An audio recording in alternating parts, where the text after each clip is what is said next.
Hello, everyone, and welcome back. News headlines in English for 4th of November. And first of all, national news. Government procured over 85 lakh tons of paddy in Punjab. IMD forecasted heavy rainfall and thunderstorms in southern India.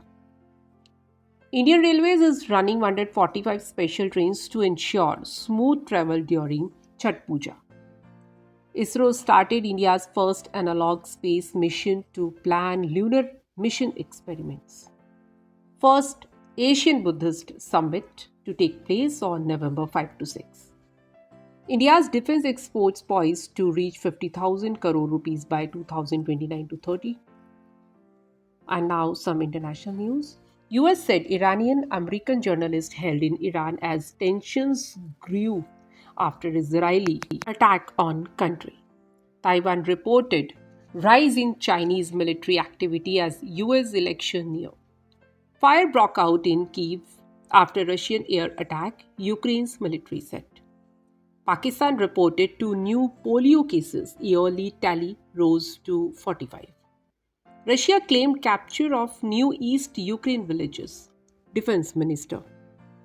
Spain deployed 5,000 additional troops to tackle flood aftermath. Now some sports news. World Test Championship standing, India lost top spot to Australia, slipped to second. India whitewashed 0-3 at home. One took full responsibility, Rohit Sharma.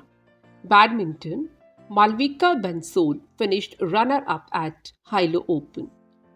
Business related news. Government infused 1650 crore in Rashtriya Ispat Nigam Limited. FPIs withdrew record 94,000 crore from Indian equities in October on attractive Chinese valuations. Crude imported fell amid refinery shutdowns and West Asia tension. And that's all in news. Thank you.